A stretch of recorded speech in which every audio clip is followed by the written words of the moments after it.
ईमानदारी नहीं तो हम अच्छे निवेशक नहीं बन सकते। How to become a good investor, क्या करना चाहिए? सचिन की बात से आशीष ने हमें समझाने की कोशिश की। दोस्तों, एक खूबसूरत तस्वीर आशीष ने दिखाई। उस तस्वीर में सचिन थे और सचिन के साथ गावस्कर थे, और एक दूसरी तस्वीर में सचिन थे और सचिन के साथ विराट कोहली थे। कल जहां गावस्कर थे वहां सचिन आए, और जहां सचिन थे वहां कोहली आए। वो भी एक दौर था, ये भी एक दौर है। कल जहां डिपॉजिट्स थे वहां आज म्यूचुअल फंड है।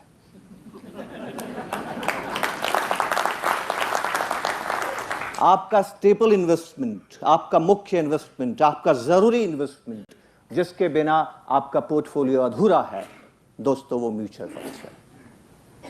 क्योंकि ना केवल अकेला सचिन मैच जीत सकता है, ना केवल अकेला कोहली मैच जीत सकता है। मैच जीतने के लिए 11 लोग चाहिए होते हैं, जिसको आप टीम कहते हैं। म्यूचुअल फंड के साथ खूबसूरत बात यह है दोस्तों, म्यूचुअल फंड अपने आप में एसेट नहीं है, बल्कि यह हर एसेट में इन्वेस्टमेंट करता है। इसलिए म्यूचुअल फंड का नारा है, none of us is stronger than all of us. आज हम थोड़ा सा बात करेंगे इन्वेस्टमेंट्स के बारे में। मैं ज्यादा मुद्दा यह नहीं उठाऊंगा कि आपको इन्वेस्टमेंट कैसे करना है, मैं ज्यादा बातचीत आपसे ये करूंगा कि आपको इन्वेस्टमेंट क्यों करना है।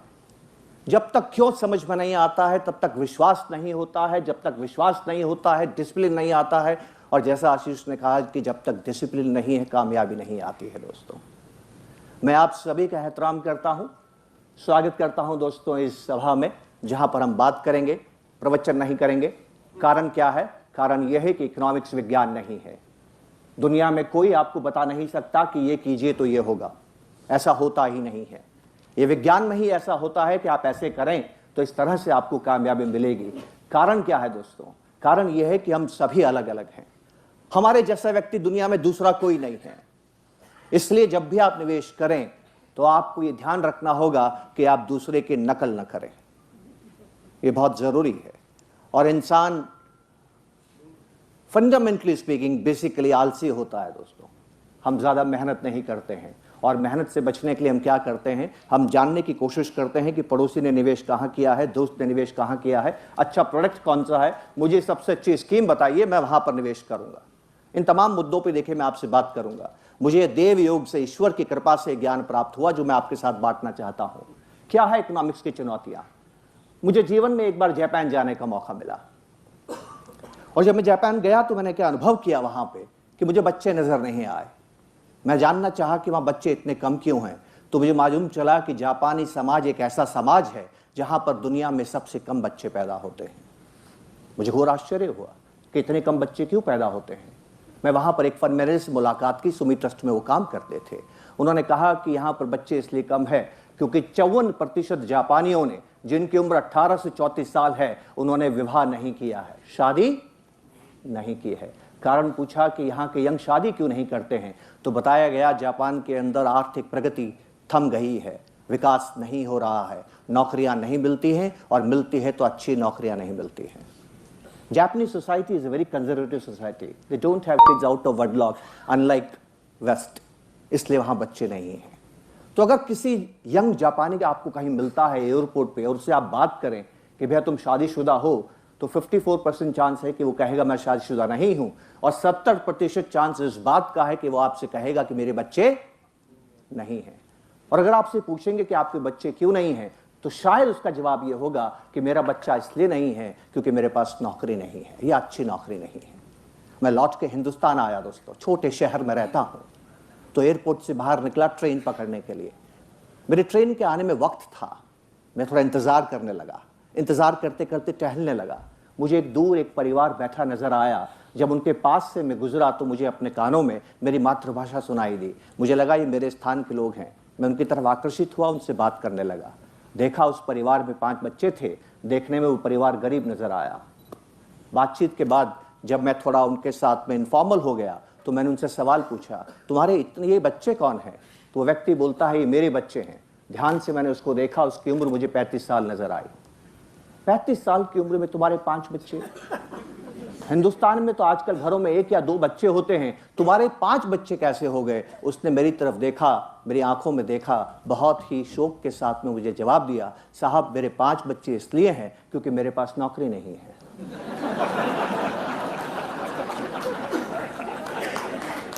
कुछ बात समझ में आई दोस्तों? मैं ईश्वर की महान कृपा मानता हूं, बहुत बातें जो किताबें नहीं समझाती वो जिंदगी समझाती है दोस्तों। किताब भी वही अच्छी होती है तो जिंदगी से परख के लिखी जाती है। और इन्वेस्टमेंट के बारे में एक बात आपको बताना चाहता हूं कि जो बातें जिंदगी को कामयाब बनाती है वही इन्वेस्टमेंट को कामयाब बनाती है। तो अगर आप जिंदगी में कामयाब हैं तो इन्वेस्टमेंट में कामयाब होंगे, और अगर आप इन्वेस्टमेंट में कामयाब नहीं हैं तो जिंदगी में भी चुनौतियां हैं, दोनों साथ साथ चलती हैं। क्या था फर्क हिंदुस्तानी और जापानी में? एक ही फर्क था दोस्तों, उनका आर्थिक समस्या एक थी पर समाधान अलग अलग थे। एक को लगता है कि नौकरी नहीं है तो बच्चा नहीं होना चाहिए, और दूसरे को लगता है कि अगर नौकरी नहीं है तो ज्यादा बच्चे होने चाहिए। मैं नहीं कमाता, 5 में से तो एक कमाएगा। कुछ लोग इसको पोर्टफोलियो भी बोलते हैं।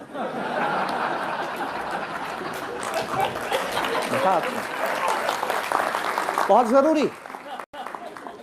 इन्वेस्टमेंट्स क्या है? Construction of portfolio. और म्यूचुअल फंड एक अकेला निवेश है जो पोर्टफोलियो बनाता है। देखते हैं आप, वो अकेला निवेश है जो पोर्टफोलियो बनाता है दोस्तों। ये सबसे बेहतरीन बात है। एक बैट्समैन नहीं चला तो दूसरा तो चलना चाहिए ना, बहुत जरूरी है दोस्तों। हिंदुस्तान की बात की आशीष जी ने, हिंदुस्तान की बात मैं बहुत विस्तार से करूंगा, क्योंकि आप निवेश करेंगे तो हिंदुस्तान में करेंगे, और उस देश में करेंगे जिस देश में विदेशी निवेश करते हैं आज की तारीख में। और इतना करते हैं कि हर साल पिछले 26 सालों से जब से वो निवेश करते जा रहे हैं हमारे मुल्क में, उनका निवेश बढ़ता ही जा रहा है। क्या कारण है दोस्तों? हिंदुस्तान के साथ में ऐसी क्या बात है? यहां जितने भी मेरे निवेशक साथी पुणे के बैठे हैं, अगर आपका जीवन का लक्ष्य है धन बनाना, वेल्थ क्रिएशन, तो विश्वास कीजिए हिंदुस्तान से बेहतर जगह दुनिया में आपको दूसरी नहीं मिलेगी। मुझे हुमायूं याद आता है जो कहा करता था, बहरू गुर फिरदौस जमीअस्त हमीअस्तो हमीअस्तो हमीअस्तो। अगर कहीं है स्वर्ग तो वो यही है, यही है, यही है। अगर दौलत बनानी है तो यही वो जगह है। आप जानते हैं ऐसा क्यों है? बहुत सिंपल सा रीजन है दोस्तों। बहुत से कारण मैं आपको बताऊंगा, लेकिन जो सबसे बड़ा कारण है मैं आपको बताना चाहता हूं। हिंदुस्तान के अंदर आपकी दौलत क्यों बनेगी? गौर से सुनिएगा। आप जो दौलत बनाते हैं, जो पैसा कमाते हैं, और आप सभी ज्यादा पैसा कमाना चाहते हैं। पैसा कमाना एक डबल एंट्री सिस्टम है। जो पैसा आप कमाते हैं वो पैसा हमेशा किसी दूसरे का खर्चा होता है कि नहीं होता है? जब तक सामने वाला खर्चा नहीं करेगा आपको आमदनी नहीं आती है। ये डबल एंट्री सिस्टम है। आप, your income is equal to others expenses. और जब हम कहते हैं कि किसी देश की आमदनी बढ़ रही है तो इसका मतलब होता है उस देश के लोग खर्च कर रहे हैं। सेविंग्स बहुत अच्छी बात है। आशीष भाई ने कहा था कि हमारी सेविंग्स बुरे समय में भी 35% करते हैं, और अच्छे समय में, बुरे समय में हमें 28% कर रहे हैं, और अच्छे समय में 35% करते थे। सेविंग्स बहुत ही बढ़िया चीज है दोस्तों, लेकिन मुश्किल क्या है आप जानते हैं? ये इतनी अच्छी चीज है, अगर सभी करने लग जाएं तो बुरी हो जाती है। अति सर्वत्र वर्जयते। सेविंग्स भी तभी अच्छी होती है जब दूसरा खर्चा करे, नहीं तो हम सब लोगों के रोजगार चले जाएंगे। यहां जितने लोग इस भवन में आए हैं, मैं आपसे कहना चाहता हूं आप सभी SIP करवाएं, लेकिन घर जाके पड़ोसी की EMI करवाइएगा, तभी देश आगे बढ़ेगा। बहुत जरूरी है। खर्चा ही सब कुछ है। हम ज्यादा दौलत क्यों बना रहे हैं? इस भवन को मैं 2 हिस्सों में बांटता हूं और आपको हिंदुस्तान की ताकत नजर आ जाएगी। एक ही कारण बताऊंगा और वो समझाएगा आपको कि हिंदुस्तान की ताकत क्या है। तस्वीरें हैं मेरे पास, वो तस्वीरें भी मैं आपको बताऊंगा क्या है हिंदुस्तान की ताकत। इस हॉल के अंदर मैं सिटिंग अरेंजमेंट को रीअरेंज करता हूं।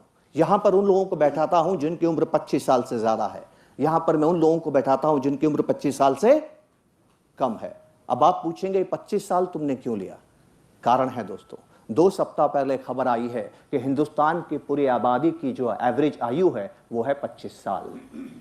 हिंदुस्तान दुनिया का सबसे यंग राष्ट्र हो गया है। एक और मजेदार बात बताता हूं, दुनिया में जितने भी बच्चे हैं वो आधे हिंदुस्तान में हैं। और आप अपने परिवार को देखिए, सबसे ज्यादा खर्चा कौन करवाता है? कौन करवाता है? बच्चा करवाता है दोस्तों। तो हमने इस हॉल में 2 हिस्सों में लोगों को बांट दिया। एक तरफ है 25 साल से ज्यादा उम्र के लोग और एक तरफ है 25 साल से कम उम्र के लोग। याद रखिएगा, खर्चे में बड़ी ताकत होती है। अपने अनुभव से मुझे बताइए, किस व्यक्ति के पास में दौलत, संपदा, सैलरीज, वेजेस, धन, प्रॉपर्टी ज्यादा होगा? जिसकी उम्र 25 से ज्यादा है या जिसकी उम्र 25 से कम है? किसके पास ज्यादा होंगी ये चीजें? जिसकी उम्र 25 से ज्यादा है। बेहतरीन बात कही। और मोबाइल किसका महंगा होगा? बात समझ में आई आपको? और दुनिया के आधे बच्चे आपके पास हैं, बताइए, उनके पास पैसा नहीं है लेकिन मोबाइल महंगा खरीदते हैं। ये ग्राहक हैं, आप निवेशक हैं दोस्तों। और जब तक ये ग्राहक आपके पास है, क्या कहा था आशीष भाई ने, markets are slaves of corporate earnings. ये कॉर्पोरेट अर्निंग्स कहां से आती है? जब आप खर्च करते हैं। घड़ी भर के लिए नहीं, क्षण भर के लिए अपनी आंखें बंद कीजिए और मेरे सवाल का जवाब दीजिएगा। आपके और आपके परिवार के खर्चे आने वाले समय में बढ़ने वाले हैं कि कम होने वाले हैं? आप सब जानते हैं कि कॉर्पोरेट अर्निंग्स बढ़ने वाली हैं। कितना आसान है इकोनॉमिक्स, बहुत आसान है, इसमें कोई पेचीदगियां नहीं है। कितना आसान है सुबह उठ के मॉर्निंग वॉक पे जाना, अच्छी हेल्थ मिलती है। ये बहुत दोस्तों बहुत ही सिंपल है, बहुत ही सरल है, लेकिन इसको करना आसान नहीं है। इकोनॉमिक्स बहुत सरल है लेकिन समझना आसान नहीं है। ये तभी समझ में आती है जब हम ईमानदारी से बात करते हैं, और आज हम ईमानदारी से बात करेंगे। मैं 2 या 3 मुद्दे आपके साथ में रखूंगा। हिंदुस्तान की आने वाला समय अच्छा क्यों है, वो समझ में आ गया तो आप निवेशक, एक विश्वास वाले निवेशक बनेंगे जिसमें ट्रस्ट होती है। और दूसरी मैं बात करूंगा कि अगर आपने दौलत नहीं बनाई तो इसका जिम्मेदार कौन है? आप जानते हैं इसका जिम्मेदार कौन है? वो आप हैं, आप स्वयं हैं। और ये बात कहने में मुझे कोई संकोच नहीं है। जीवन में जो हमारी नाकामयाबियां होती हैं उसके लिए पहला कारण मैं होता हूं। मैं जब निवेश करता हूं तो मैं क्या गलतियां करता हूं। समय ज्यादा नहीं है लेकिन फिर भी थोड़ी बहुत बात मैं उसके बारे में करूंगा। और तीसरी बात मैं आपसे करूंगा कि दुनिया के हालात कैसे हैं, क्योंकि जब तक आप दुनिया के हालात को नहीं समझेंगे तब तक आप हिंदुस्तान की ताकत को नहीं समझेंगे दोस्तों। इसको हम रिलेटिविटी कहते हैं। सारी शक्ति रिलेटिविटी में है। नोटबंदी ने हमें बहुत परेशान किया, बहुत तकलीफ उठाई, पर जैसे ही समझ में आता है कि उसकी वाट ज्यादा लगी है, सुख मिलता है। मिलता है कि नहीं? यही जीवन है दोस्तों। इसीलिए हिंदुस्तान की ताकत तभी समझ में आएगी जब दुनिया की कमजोरी समझ में आएगी। इसलिए मैं केवल हिंदुस्तान की बात नहीं करूंगा, आपके साथ विदेशी की बात करूंगा। और विदेशी क्यों निवेश करते हैं? आशीष भाई ने कहा कि FIIs बहुत निवेश करते हैं, बिल्कुल सही कहा उन्होंने। पर एक खूबसूरत बात मैं आपको बताता हूं। अभी तो हिंदुस्तानी सोचने लगे हैं निवेश करने की पिछले 1 सालों में, पर पिछले 1 साल से लगातार आप विदेशियों से ज्यादा निवेश कर रहे हैं। कि आप जानते हैं इस बात को? एक अंगड़ाई में अगर ये हालत है तो जब आप आगे ज्यादा निवेश करेंगे तो आप कहां से कहां अपने देश को, मुल्क को लेके जाएंगे। पर सवाल ये उठता है कि विदेशी यहां निवेश ज्यादा क्यों करता है? बहुत सिंपल है दोस्तों। एक तस्वीर में आपको दिखाऊंगा और उस तस्वीर के साथ बात समझ में आएगी। लेकिन सबसे पहले जो मैं आपके साथ बात करना चाहता हूं वो ये है कि आप अपना इन्वेस्टमेंट भाग्य के भरोसे करना चाहते हैं कि कर्म के भरोसे करना चाहते हैं? क्या चाहते हैं आप? ज्यादातर आप कहेंगे कि कर्म के भरोसे, पर ऐसा है नहीं। आप सभी लोग भाग्य के भरोसे निवेश करते हैं। इसलिए कहावत यह नहीं है कि लक्ष्मी कर्म से आती है, कहावत यह है कि लक्ष्मी भाग्य से आती है। आती है कि नहीं? हमें इस कहावत को, हमें इस लोकोक्ति को, हमें इस पब्लिक विजडम को बदलना है दोस्तों। जी नहीं, लक्ष्मी भाग्य से नहीं आती है। मैं सुनिश्चित करूंगा कि लक्ष्मी मेरे घर आएगी, लेकिन उसके लिए दिवाली में दिया नहीं जलाना है दोस्तों, कुछ और करना है। वो क्या है? होली का समय है, परसों होली आने वाली है। जब भी आप इन्वेस्टमेंट्स करने की सोचते हैं, मैं थोड़ा होली के रंग में बात करूंगा आपसे। जब भी आप इन्वेस्टमेंट्स करने की सोचते हैं दोस्तों, बताइए सबसे पहले मन में क्या ख्याल आता है? What is the first thing that comes into mind? Can I have water? Investment करते वक्त क्या मन में आता है? सबसे पहला ख्याल क्या आता है? रिटर्न्स। बड़ी खूबसूरत बात बताई। कुछ और? मुझे बड़ी चिंता होती जब कोई कहता है रिटर्न्स चाहिए, क्योंकि रिटर्न्स आपके कंट्रोल में नहीं होते। सेफ्टी चाहिए। टैक्सेस बहुत बेहतरीन। हिंदुस्तान के 90% लोगों ने टैक्स बचाने के लिए निवेश किया है, राइट? और जब वो मैच्योर होता है तो देखते हैं क्या हो गया। जब टैक्स सेविंग वाले मैच्योर होते हैं तो लगता है आपने ये क्या कर दिया। इन्वेस्टमेंट बड़ी खतरनाक चीज है दोस्तों, पटाखे जैसी है। पटाखा देखा आपने? दिवाली में पटाखा खरीदा है? Have you ever bot crackers in your life? कभी खरीदा है? आप कितना ध्यान से क्रैकर्स खरीदते हैं? क्यों खरीदते हैं? क्यों? अच्छा बजना चाहिए, अच्छा रोशनी देना चाहिए। बहुत सोच समझ के दिवाली को पटाखा खरीद के लेके आते हैं। बढ़िया ब्रांड का लूंगा, इसी दुकान से लूंगा, इसी साल का बना हुआ लूंगा, महंगा वाला लूंगा, आई विल एंश्योर कि मेरा पटाखा अच्छी तरह से काम करेगा। और आप घर में लेके आते हैं, दिया सलाई जलाते हैं और वो फुस हो जाता है। बताइए, अभी आप कुछ कर सकते हैं? कुछ नहीं कर सकते हैं। इन्वेस्टमेंट में भी मैच्योरिटी के समय आप कुछ नहीं कर सकते हैं, वो वक्त निकल गया। इन्वेस्टमेंट करते समय उतना ही खतरा है जितना खतरा पटाखा खरीदते समय। तो आपको करना क्या है? तकलीफ क्या है दोस्तों? आपको रिटर्न्स चाहिए, आपको सेफ्टी चाहिए, आपको टैक्स बचत चाहिए, और एक बहुत महत्वपूर्ण चीज जो आप भूल रहे हैं उसको बोलते हैं लिक्विडिटी। आपको क्या चाहिए? लिक्विडिटी भी चाहिए। हिरण्यकश्यप का नाम किसने सुना है? होली आ रही है, सुना आपने? प्रहलाद के पिताजी, उन्होंने ईश्वर की तपस्या की और एक वरदान मांगा, मुझे अमर कर दो। ईश्वर कहते हैं पॉसिबल नहीं है, ये तो हम वरदान देते ही नहीं। उसने बहुत दिमाग लगाया और दिमाग लगा के मजेदार एक वरदान मांग लिया, और उसके बाद वो प्रैक्टिकली अमर हो गया, इमॉर्टल हो गया एक तरह से। आशीष भाई ने भी इमॉर्टल की बात की थी, मैं आगे जाके करूंगा उसके बारे में बात। वो अमर हो गया दोस्तों। वो अमर क्यों हो गया? क्योंकि उसका वरदान ऐसा ही था। उसका वरदान था, ना घर में मरूं ना बाहर मरूं। अरे ये कोई बात हुई? आदमी या तो घर में मरता है या बाहर मरता है। बोलता है ना घर में मरूंगा ना बाहर मरूंगा, ना जमीन पे मरूंगा ना आसमान में मरूंगा, ना शस्त्र से मरूंगा ना अस्त्र से मरूंगा, ना दिन में मरूंगा ना रात में मरूंगा, ना जानवर से मरूंगा ना इंसान से मरूंगा। जानवर में मच्छर भी आ गया, ठीक है, एवरीथिंग है इसका। ईश्वर ने तथास्तु बोल दिया। उसके बाद में ईश्वर परेशान, अब इसकी मरेगा कैसे? कोई कंडीशन तो चाहिए मरने के लिए। और फिर वो कहानी आगे बढ़ती है। वो जब उसको समझ में आ गया कि मुझे कोई मार नहीं सकता, तो वो आतंकी बन जाता है। और उसके बाद में एक व्यक्ति आके, एक व्यक्ति तो नहीं, पता नहीं, कोई एक अजीब सी चीज आती है जो उसको मारती है। वो कौन है? नरसिम्हा। जानते हैं ना आप नरसिम्हा? है नरसिंह। नरसिंह ने क्या किया आके? नरसिंह जब आए तो वो आधे शेर थे और आधे इंसान थे, तो न वो जानवर थे ना इंसान थे। जब वो आए तो उन्होंने उसको गोदी में रख के मारा, न जमीन पे मारा ना आसमान में मारा। जब नरसिंह आए तो घर की दहलीज पे रख के मारा, ना घर के अंदर मारा ना घर के बाहर मारा। नरसिंह ने उसको नाखून से मारा, ना शस्त्र से मारा ना अस्त्र से मारा। सारी शर्तें नरसिंह ने पूरी की। इस भवन में जितने भी लोग बैठे हैं, अगर आपको रिटर्न चाहिए, सेफ्टी चाहिए, लिक्विडिटी चाहिए, टैक्स में बचत चाहिए, नरसिंह के पास जाना होगा। ये चारों चीजें आपको कोई भी निवेश नहीं दे सकता। लेकिन मुझे तो चारों चाहिए, तो आप क्या करेंगे? क्या करेंगे आप? Balance diet, isn't it? Protein भी चाहिए, कार्बोहाइड्रेट्स भी चाहिए, क्या चीज नहीं चाहिए आपको? हर चीज आपको चाहिए। तो थाली चाहिए दोस्तों, निवेश में भी थाली चाहिए। और थाली देने वाली एक ही जगह है, म्यूचुअल फंड। इसको बोलते हैं दोस्तों अंग्रेजी में एसेट एलोकेशन। अगर आपने एसेट एलोकेशन नहीं किया तो लक्ष्मी भाग्य से आएगी, और अगर आपने एसेट एलोकेशन कर दिया तो लक्ष्मी कर्म से आएगी। दुनिया में जितने भी शोध हुए हैं, मैं आपको बताना चाहता हूं, दुनिया में जितने भी शोध हुए हैं, इन सब शोध के अंदर, ये आपकी प्रॉब्लम है, फिक्स रिटर्न चाहिए और रिटर्न चाहिए, वही बात कर रहा हूं, तस्वीरें पीछे छूट जाती हैं मेरे से। आपको ये चारों चीजें चाहिए। एसेट एलोकेशन है क्या चीज?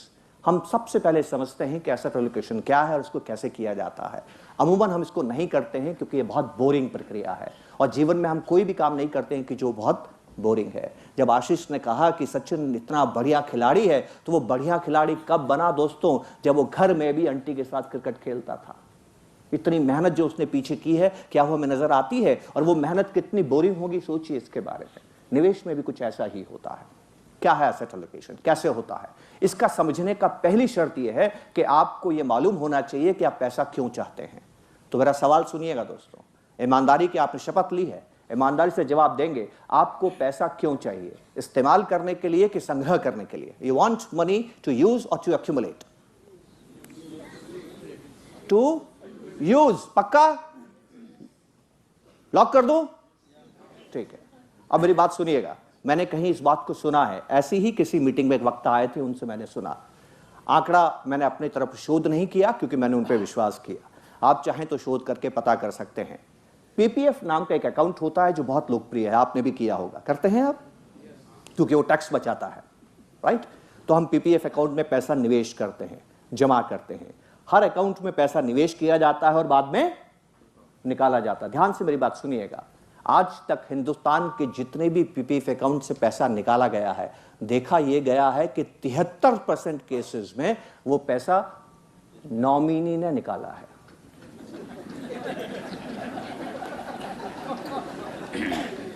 बताइए, आपने संग्रह किया कि इस्तेमाल किया?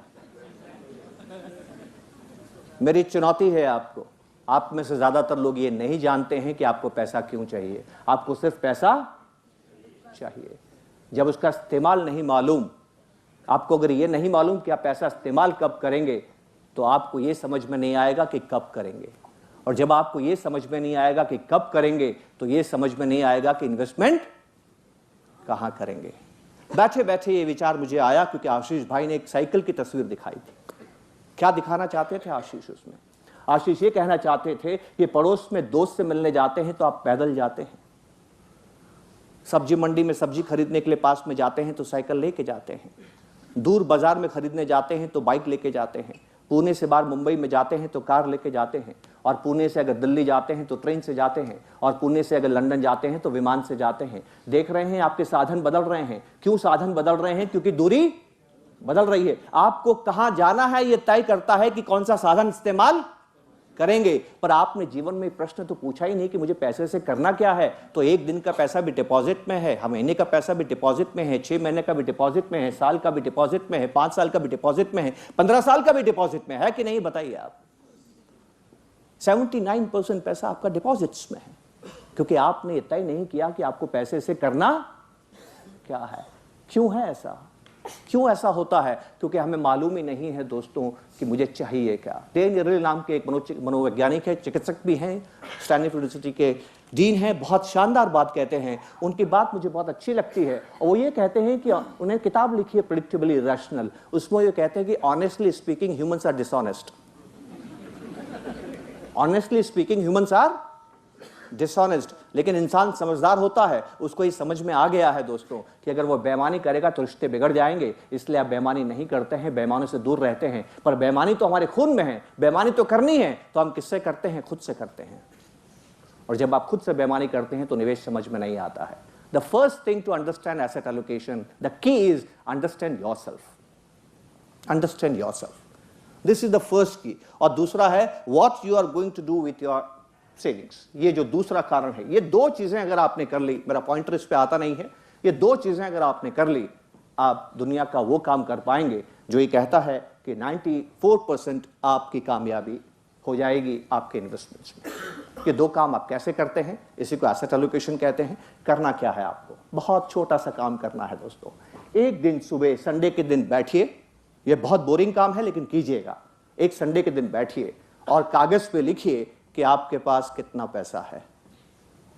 यकीन मानिए हमको यह भी मालूम नहीं होता है। मैं धन्यवाद देता हूं श्री नरेंद्र मोदी को कि उन्होंने नोटबंदी करके एक बात तो बता दी कितना पैसा है। आज की तारीख में हर हिंदुस्तानी को मालूम है उसके पास कितना पैसा है। तो कागज में एक कॉलम पे लिखिए कि आपके पास कितना पैसा है, और सामने आप लिखिए कि इस पैसे को आपने क्यों अपने पास रखा है, क्या करेंगे इस पैसे का। उस पीपीएफ अकाउंट वाले के जैसे आप छोड़ के चले जाएंगे, या इसको इस्तेमाल, आप ही ने कहा कि आप इस्तेमाल करना चाहते हैं। और पूरा परिवार बैठिए। अमूमन पूरा परिवार बैठ के ये बात नहीं करता है। कार खरीदने जाते हैं तो पूरा परिवार जाता है, इन्वेस्टमेंट में अकेला आदमी कर देता है। देखा आपने कभी? पूरी फैमिली एक साथ बैठिए, क्योंकि आप कभी इस घमंड में मत रहिए कि आपको परिवार की सारी जरूरतें मालूम है दोस्तों। उनके साथ बैठिए, एक दो कॉलम बनाइए। पहले कॉलम में लिखिए मेरे पास कितना पैसा है, और दूसरे कॉलम में लिखिए इस पैसे का करना क्या है। जब आप ये करेंगे कि करना क्या है, मुझे इस पैसे से घर बनाना है, घर बड़ा करना है, बच्चे की फीस जमा करानी है, स्कूल का इंतजाम करना है, शादी का इंतजाम करना है, विदेश घूमने जाना है, कार खरीदनी है, तमाम चीजें आपको जिंदगी में करनी होती है। आप जानते हैं कि क्या चीजें हमें जिंदगी में करनी होती है। तो जब भी आप लिखेंगे तो आपको समझ में आएगी कि यह दिन कब आएगा, और आपको समझ में आएगा कि कितना पैसा मुझे उसके लिए निवेश करना है। और दोस्तों जब आप ये काम करेंगे एक अद्भुत बात होगी, करके देखिए अद्भुत बात होगी। क्या होगी वो बात?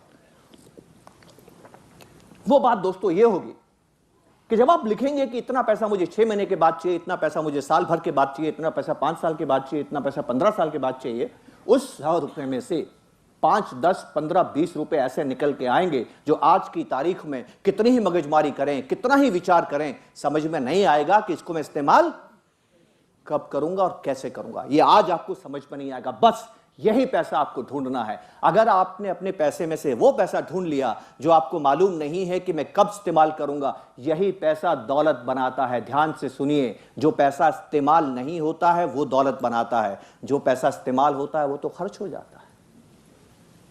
किस लिए लोगों की दौलत नहीं बनती है? क्योंकि इस पैसे को पता नहीं करते हैं कि कौन सा पैसा मुझे इस्तेमाल नहीं करना है। और जब उन्होंने ये एक्सरसाइज नहीं की और बाजार अगर 2000 पॉइंट गिर जाता है, रात की नींद उड़ जाती है और मार्केट से रिटर्न नहीं मिलता है। दोस्तों, इस काम को कीजिए, एसेट एलोकेशन कहते हैं इसको। दोस्तों, अगली बार अपने सलाहकार से मिलें तो इस दौर में जाइए, एसेट एलोकेशन की बात कीजिए। और एसेट एलोकेशन के अंदर सबसे खूबसूरत जगह जो आपका एसेट एलोकेशन करने के लिए है वो म्यूचुअल फंड्स, क्योंकि म्यूचुअल फंड्स स्टॉक्स में भी निवेश करते हैं, म्यूचुअल फंड बॉन्ड्स में भी निवेश करते हैं, म्यूचुअल फंड्स गोल्ड में भी निवेश करते हैं, और अब तो ऐसे कानून आने वाले हैं कि म्यूचुअल फंड्स प्रॉपर्टी में भी निवेश करते हैं। राइट? और ये शोध आपके सामने हैं, जो वेस्ट में शोध हुए हैं, जो ये कहते हैं कि आपकी कामयाबी लक्ष्मी कर्म से आती है। ये सुनिश्चित करता है एसेट एलोकेशन। 94% जो आपकी सक्सेस रेट है दोस्तों, वो इसके ऊपर निर्भर करती है। बस इतना ही काम आपको करना है, इसके आगे आपका काम हिंदुस्तान करेगा, आपको करने की जरूरत नहीं है। लेकिन आपको बैठे रहना है। इनएक्शन ही सबसे बड़ा एक्शन है। अगर आप गीता में पढ़ेंगे तो बात समझ में आएगी। लंबे समय तक आपको ये काम करना है। आप ये काम कर पाएंगे कि नहीं कर पाएंगे, 2 प्रश्न हैं जो मैं आपसे बाद में पूछूंगा। पर पहले मैं आपको बताना चाहता हूं कि अगर इतना काम आपने कर लिया तो हिंदुस्तान आपके लिए क्या करेगा। 2 या 3 स्लाइड्स हैं, जल्दी से बताना चाहता हूं। हिंदुस्तान और दुनिया के बारे में आपसे बात करना चाहता हूं। क्या कारण है कि कोई देश आगे बढ़ता है और क्या कारण है क्योंकि देश थम जाता है, और क्यों हिंदुस्तान दुनिया का सबसे बेहतरीन वेल्थ क्रिएशन डेस्टिनेशन कहलाता है। मैं आपको उनके शब्दों का इस्तेमाल करता हूं जो हमारे पहले आरबीआई गवर्नर थे, राजन रघुराम साहब। उनकी खूबसूरत उक्ति है, मैं बहुत रोमांचित अनुभव करता हूं जब भी उस उक्ति को पढ़ता हूं और सुनता हूं। वो कहते हैं, Hindustan is an island of peace in ocean of turmoil. पूरी दुनिया एक अशांत महासागर है और हिंदुस्तान एक शांत द्वीप है। ये बात केवल वेल्थ क्रिएशन के मुतालिक कह रहा हूं। अगर आप धन बनाना चाहते हैं, वो ऐसा क्यों कहते हैं? क्या है वेल्थ? कहां से आती है वेल्थ? मैंने आपसे कहा कि वेल्थ आती है खर्चों से। हमारा खर्चा ही हमारी आमदनी होती है। लेट अस लुक एट क्या हो रहा है, फैक्टर्स बिहाइंड इकोनॉमिक ग्रोथ। बहुत जल्दी से, हाउ सोसाइटी जनरेट्स वेल्थ, एक समाज धन कैसे बनाता है। ठीक है, धन बनाने के 3 जरूरी शर्तें हैं। सोर्स ऑफ वेल्थ, ये क्या है? पहला सोर्स है, और सबसे पहले तो आपको ये तस्वीर दिखा दूं कि दुनिया में धन बनने की रफ्तार, जीडीपी ग्रोथ रेट क्या हो रही है? लगातार कम हो रही है। लगातार क्या हो रही है? कम। हर देश, अभी आशीष भाई ने भी कहा था कि 3% से कम दुनिया की ग्रोथ रेट्स हो गई हैं। एक और मजेदार बात आपको बताता हूं, 2015 की इकोनॉमिक आउटलुक रिपोर्ट निकालिए आईएमएफ की, इंटरनेशनल मॉनेटरी फंड। एक बात मैं आपसे और कहता हूं, और ये भी बात मुझे आशीष भाई ने मुझे उक्ति बताने के लिए आपसे कही है। उन्होंने एक तस्वीर दिखाई थी टाइम मैगजीन की, जहां पर सचिन को दिखाया था गॉड ऑफ क्रिकेट। वो गॉड ऑफ क्रिकेट है बताने के लिए विदेशी का सहारा लिया। ऐसा क्यों है दोस्तों? क्योंकि हम गोरों की बात पे ज्यादा विश्वास करते हैं।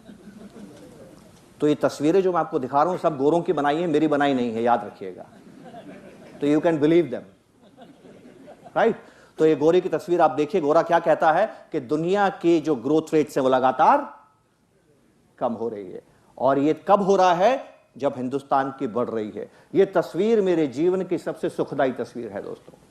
ये बताती है कि आज के दौर में दुनिया के आगे बढ़ने की गति कम हो रही है और हिंदुस्तान की बढ़ रही है। रिलेटिविटी, मैंने आपको बताया ना नोटबंदी क्यों सुख देती है। ये जो रिलेटिविटी है, इस रिलेटिविटी की वजह से एफआईआईज हमारे यहाँ निवेश करते हैं। तो हमें यह बात समझ में क्यों नहीं आती है जो विदेशियों को समझ में आती है? बहुत सिंपल है, बहुत ही सिंपल है। आप कल दिल्ली जाते हैं, दिल्ली में विमान से बैठ के जाते हैं, तो आप क्या करेंगे? एयरपोर्ट जाएंगे।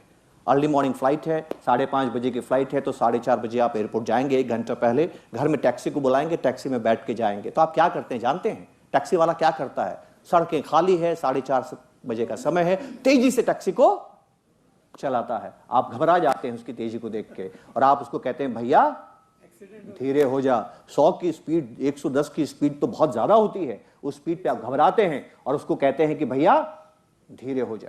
कहते हैं कि नहीं कहते हैं आप? और फिर आप दिल्ली जा रहे हैं, दिल्ली जाने के लिए विमान में बैठते हैं। जब विमान 40,000 फुट की ऊंचाई पे उड़ता है तो उसकी गति होती है 800 किलोमीटर प्रति घंटा। याद कीजिए, जब भी आपने विमान में यात्रा की है, ऐसा कितनी बार आपके साथ में हुआ है कि आपने एयर होस्टेस को बुलाया, मैडम जरा पायलट को बोलो ना धीरे चलाए। Has it ever happened? कभी नहीं हुआ। तो क्या विमान की स्पीड से डर नहीं लगता है?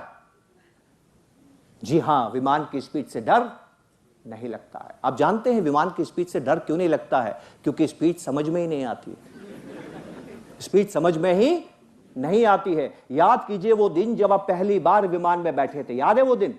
हर आदमी जो जिंदगी में पहली बार विमान में बैठता है झगड़ा करता है कि मुझे विंडो सीट चाहिए, और विंडो सीट पे बैठने के बाद विंडो के बाहर देखता है और विंडो के बाहर देखते देखते धीरे धीरे उसका मुंह खुलता जाता है और 2-3 मिनट के अनुभव के बाद में वो घूमता है दोस्त की तरफ और जोर से बोलता है ये उड़ रहा है कि खड़ा हुआ है।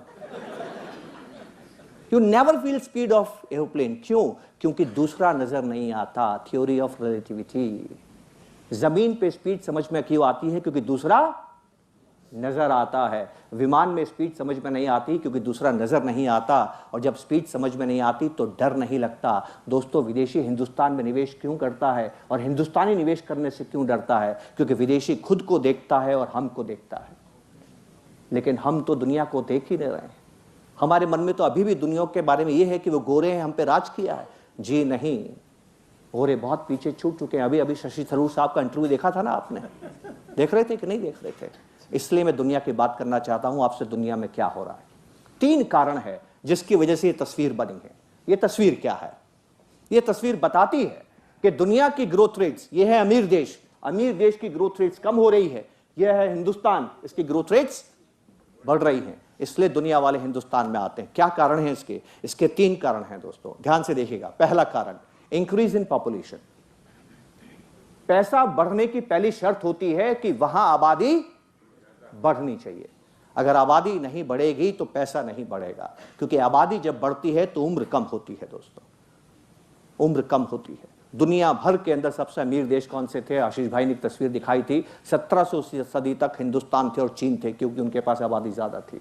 और दुनिया की जीडीपी ग्रोथ रेट थी नहीं 1700 तक। क्यों नहीं थी? क्योंकि सदी 1 से लेकर सदी 1700 तक दुनिया में आबादी में कोई परिवर्तन नहीं आया। पर जितनी दौलत दुनिया ने 300 सालों में बनाई है उतनी कभी नहीं बनाई। आप कहेंगे औद्योगिक क्रांति एक छोटा हिस्सा है, बड़ा हिस्सा यह है कि इन 300 सालों में दुनिया की आबादी 7 गुना बढ़ गई, अचानक से बढ़ गई दोस्तों।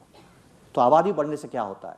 क्या हो रहा है आबादी बढ़ने से? ध्यान से देखिएगा, आपके सामने है, ये दुनिया का दौर है। दुनिया के अंदर आबादी कम हो रही है, लगातार आबादी की ग्रोथ रेट्स कम हो रही है। और वर्किंग एज पॉपुलेशन, ये सबसे इंपॉर्टेंट फैक्टर है। काम करने वाले क्या हो रहे हैं? कम हो रहे हैं। और सबसे ज्यादा नहीं काम करने वाले लोग यूरोप में हैं, ग्रीस के अंदर हैं। ग्रीस अगर आज से 6 साल पहले 2009 में 100 रुपए कमाता था दोस्तों, आज 70 रुपए कमाता है। क्या आप सोच सकते हैं? आप जानते हैं ब्रिटेन ब्रेक्जिट क्यों हो गया? क्यों ब्रिटेन के लोग बाहर निकल गए? 70% ब्रिटिशर्स 2016 में वही आमदनी कमाते हैं जो आमदनी वो 2006 में कमाते थे। और खुद को देखिए, 2006 में आप कितना कमाते थे और आज कितना कमाते हैं। क्या है ये भारी परिवर्तन क्यों हुआ दोस्तों? बहुत सिंपल सा कारण है, हिंदुस्तान में काम करने वाले बढ़ रहे हैं और दुनिया में कम हो रहे हैं। आप में से कितने लोगों ने देवानंद, राज कपूर और दिलीप कुमार की फिल्में देखी हैं ब्लैक एंड व्हाइट? वो ब्लैक एंड व्हाइट फिल्म शुरू होती थी, कैसे शुरू होती थी? पहले फ्रेम में राज कपूर के पिताजी को दिखाते थे फिल्म के अंदर, और वो एक बैसाखी लेके चल रहा है और वो बीमार है और काम पर नहीं जाता है, मतलब कमाई नहीं करता है। दूसरे फ्रेम में उसकी माँ को दिखाते थे जो बेड पे बैठी है, खांसी करती है, जोर से बेड हिलता है और एक दवाई की बोतल टूट के नीचे गिर जाती है, अब नई बोतल लाने के पैसे नहीं है। तीसरे सीन में दिखाते हैं उसकी बहन खाना बना रही किचन के अंदर और बाप दुखी हो रहा है, पता नहीं कब ससुराल जाएगी। तो माँ बोलती जब दहेज का पैसा आएगा, मतलब दहेज का पैसा नहीं है। चौथे फ्रेम के अंदर एक लड़का सा दौड़ के आता है, पिताजी को बोलता है, पिताजी मार साहब ने बोला है कल मत आना क्योंकि फीस जमा नहीं कराई है। तो बच्चे के फीस जमा कराने के पैसे नहीं है। और 5वें फ्रेम में राज कपूर के पैरों को दिखाते हैं, जो धीरे धीरे कैमरा ऊपर आता है, आप देखते हैं उसके हाथ में गोल गोल किया हुआ पन्ना है, उसको डिग्री कहते हैं वो, और वो नौकरी ढूंढ रहा है, मतलब वो भी नहीं कमाता। देखा आपने, 1960 में हिंदुस्तान की फिल्म में कोई नहीं कमाता था। 2016 में हीरो क्या करता है, फिल्म खत्म हो जाती है, समझ में नहीं आता है। फिर भी उसके पास में पैसा है कि नहीं है, उसके पास में पैसा है कि नहीं है। और विदेश में उल्टा हो गया है, वहां की फिल्मों में आज दिखाते हैं कि लोगों के पास काम नहीं है। देखिए आप हॉलीवुड की फिल्मों के अलावा जो आर्ट फिल्म्स हैं वहां की, यूरोप की, आप देखिए बहुत से लोग वहां पर जो रिटायर हो चुके हैं वो गवर्नमेंट पे निर्भर हैं दोस्तों। और चीन की हालत भी यही है। चीन को आप देख सकते हैं, चीन के अंदर वर्किंग एज पॉपुलेशन नेगेटिव हो गई है, हर साल उसके यहां काम करने वाले लोग कम हो रहे हैं। इकोनॉमिक्स में कभी भी कुछ सही नहीं होता, कुछ गलत नहीं होता। 1971 में अर्थशास्त्रियों ने चीन को बोला था तुम्हारी प्रॉब्लम है आबादी, इसलिए आबादी को कंट्रोल करो। तो चीन ने अपनी जनता को बोला खबरदार अगर दूसरा बच्चा हुआ तो। और 2014 में अर्थशास्त्रियों ने चीन को बोला तुम्हारी प्रॉब्लम है आबादी, काम करने वाले नहीं हैं। तो फरवरी 2016 में चीन ने अपने लोगों को बोला खबरदार अगर दूसरा नहीं हुआ तो। चेंज हो गए। 30 साल पहले अर्थशास्त्री कहते थे हिंदुस्तान गरीब इसलिए है कि आबादी ज्यादा है। आज अर्थशास्त्री कहते हैं कि हिंदुस्तान आगे इसलिए निकल रहा है क्योंकि आबादी। इकोनॉमिक्स में कुछ गलत या सही नहीं होता है दोस्तों। फ्रेम ऑफ माइंड क्या है। मेरे पिताजी मुझे बोलते थे बेटा जिंदगी में एक बात याद रखना कि जितनी चादर है उतने ही पैर फैलाना। और पिताजी को लगता था बहुत बड़ा ज्ञान है। एक दिन ये ज्ञान मैंने अपने बच्चे को दे दिया। बच्चा कहता पिताजी सोऊंगा तो अच्छी तरह से पड़ोसी की चादर ले आऊंगा। और ये गलत नहीं है, मालिया साहब ने साबित किया है,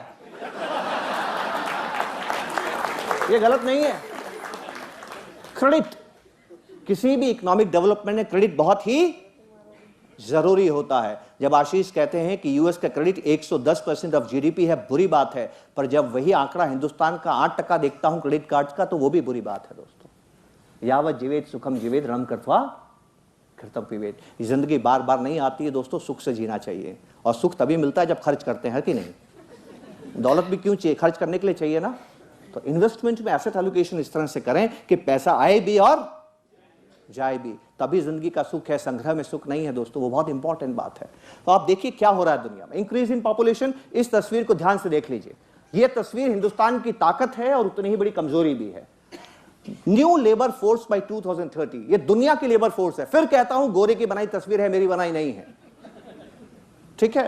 हिंदुस्तान के अंदर आप देख लीजिए कि ये जो लोग हैं मजदूर, दुनिया के सारे मजदूर हिंदुस्तान दे रहा है। Hindustan will become the highest exporter of human resource capital in next few years. सबसे ज्यादा ह्यूमन रिसोर्स को एक्सपोर्ट करने वाला देश कौन सा होगा? हिंदुस्तान होगा, क्योंकि आधे बच्चे दुनिया के आपके पास है, राइट। तो ये कमजोरी कैसे, मैं आपको थोड़ी देर के बाद में बताऊंगा। ये ताकत है, अभी मैं आपसे यही बताना चाहता हूं। दूसरा कारण मैं आपको बताता हूं कि दुनिया की ग्रोथ कम क्यों हो रही है, और ये दूसरा कारण है महंगाई। आशीष भाई ने कहा था महंगाई डायन खाए जाता है। महंगाई बहुत बुरी चीज है दोस्तों। अगर आपको खर्चा करना है तो महंगाई बहुत बुरी चीज है, पर अगर आपको पैसा कमाना है तो महंगाई बहुत जरूरी चीज है। क्यों? क्योंकि आपसे खर्चा कौन करवाता है? आपसे खर्चा करवाती है महंगाई। समझिएगा इस बात को, बहुत जरूरी है। सौदे का मतलब होता है तेजी। सौदा तभी होता है जब आप खर्च करते हैं, ट्रांजैक्शन से ही पैसा आपके पास में आता है। तो आपसे खर्चा कौन करवाता है? समझिएगा इस बात को। इन्फ्लेशन में ताकत क्या होती है, बहुत बार इकोनॉमिक्स समझना हमारे लिए जरूरी होता है, क्योंकि नहीं तो हम एक दूसरे के नैरेटिव में गुम जाते हैं और खो जाते हैं और हमें बात पूरी समझ में नहीं आती है। सौदा होना बहुत जरूरी है। जब सौदे ज्यादा होते हैं तो उसको हम तेजी बोलते हैं, जब सौदे कम होते हैं तो उसको हम मंदी बोलते हैं। और मंदी में नौकरियां खत्म हो जाती हैं, तेजी में नई नौकरियां पैदा होती हैं। सौदे होना बहुत जरूरी है। अब आप कार खरीदना चाहते हैं, आप अगले महीने कार खरीदना चाहते हैं, आपका दोस्त आपको खबर देता है कि जो कार तो अगले महीने खरीदना चाहता है वो कभी भी बढ़ सकती है, उसकी कीमत 20,000 रुपए। अब आप क्या करेंगे?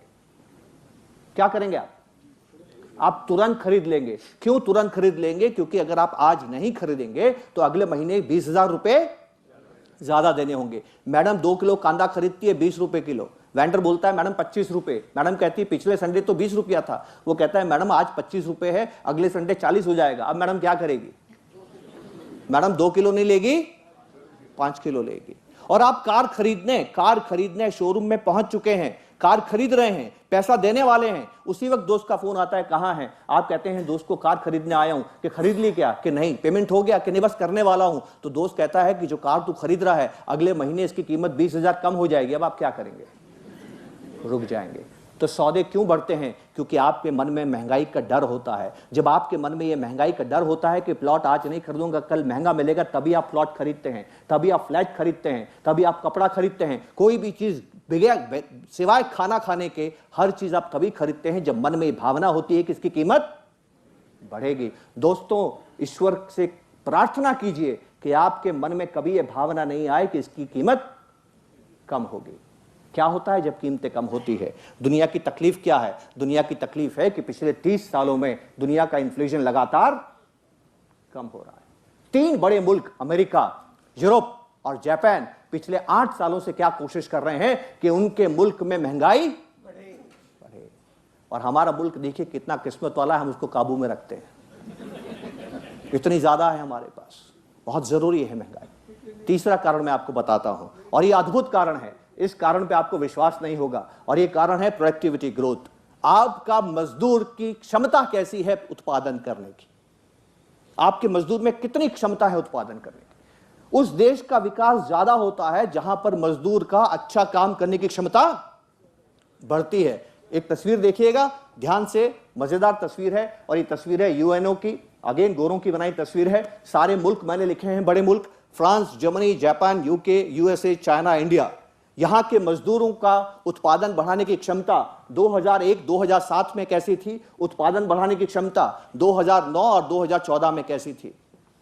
क्या बोलती है ये स्लाइड? Diminishing productivity growth. हर मुल्क को देख लीजिए, हर मुल्क के अंदर जो प्रोडक्टिविटी ग्रोथ है वो कम हो रही है। अकेला आपका मुल्क है हिंदुस्तान, इंडिया, देखिए पिछले कुछ सालों में 4.4% थी जो बढ़ के हो गई 7%। आपका मजदूर होशियार हो रहा है और दुनिया का मजदूर कमजोर हो रहा है। क्यों है? क्या कारण है इसका? दुनिया के मजदूर की उम्र बढ़ रही है और आपके मजदूर की उम्र कम हो रही है। वो 25 साल का मैंने वक्त क्यों लिया था? 2 सप्ताह पहले एक खबर आई है कि हिंदुस्तान की जो उम्र है वो 25 साल है एवरेज एज, और जापान की एवरेज एज है वो 50 साल है दोस्तों, 50 ईयर्स। बताइए 50 ईयर्स की एवरेज एज वाला मुल्क कैसे काम करेगा? ये 3 ही फैक्टर हैं जो तय करते हैं कि आपके देश में ग्रोथ होगी या नहीं होगी। तो हमें क्या बात समझ में आई? जश्न मनाइए दोस्तों, being the citizen of fastest growing free market democratic economy, and that is India. इस मुल्क में बहुत दौलत, बेइंतहा दौलत बनेगी, बन रही है। आपकी बनेगी कि नहीं बनेगी ये आपको सुनिश्चित करना है, और उसको सुनिश्चित करने के लिए एसेट एलोकेशन करना है। पर एक बार एसेट एलोकेशन करने के बाद भी क्या आप कामयाब होंगे? इसके लिए मैं आपसे एक प्रश्न पूछूंगा, इस प्रश्न का अच्छी तरह से जवाब दीजिएगा, सोच समझ के जवाब दे सकते हैं। वक्त मेरे पास कम है, अगली स्लाइड पे हम 3 घंटे बात कर सकते हैं, लेकिन सबसे महत्वपूर्ण स्लाइड है। ध्यान से देखिएगा स्लाइड का सवाल क्या है आपके लिए। ये आपको बताएगा कि आप वेल्थ को मैनेज कैसे करेंगे। ठीक है, मैं आपको 100 रुपए देता हूं मीटिंग खत्म होने के बाद में, ऑप्शन नंबर 1। ऑप्शन नंबर 2, मैं आपको 101 रुपया देता हूं 7 दिनों के बाद, आप क्या लेंगे? What you will take? 100 rupees. My goodness, कौन है जो 101 रुपया लेगा? पूरे हॉल में एक व्यक्ति। माई गुडनेस है। ऐसा क्यों? क्योंकि आपको लगता है 100 रुपया लेने में ज्यादा फायदा है, isn't it? आप कोई भी अर्थमेटिक कारण, फाइनेंशियल कारण नहीं बता सकते हैं कि 100 रुपया 101 से बेहतर क्यों है। मैं इसमें जाना नहीं चाहता क्योंकि वक्त बहुत लगेगा, पर फिर भी पहला सबसे मजबूत कारण आपसे सुनना चाहता हूं कि 100 रुपया लेना 101 के मुकाबले बेहतर क्यों है? कल पर भरोसा नहीं है। बहुत बढ़िया बात बताई, कल पर भरोसा नहीं है। एक बात बताइए, हिपोक्रेसी अच्छी चीज होती कि खराब चीज होती है? दोगलापन अच्छी चीज होती कि खराब चीज होती है? प्रिंसिपल्स लाइफ में होने चाहिए कि नहीं होने चाहिए? मैं इनका बहुत सम्मान करता हूं जो ये कहते हैं कि कल पर भरोसा नहीं होना चाहिए। तो मेरा सवाल है, फिर आप यहां आए क्यों हैं? कितनी अजीब सी बात है। आप तय करते हैं कि मैं कल मानूंगा कि नहीं मानूंगा। ऐसे थोड़ी होता है, या तो कल मानिए या कल नहीं मानिए। कल नहीं आता है और बेटे की कुंडली बनवाता है, होता है कि नहीं? आपने 100 रुपया क्यों चुना आप जानते हैं? इसका कारण है इंस्टेंट ग्रेटिफिकेशन। तुरंत मिलना चाहिए।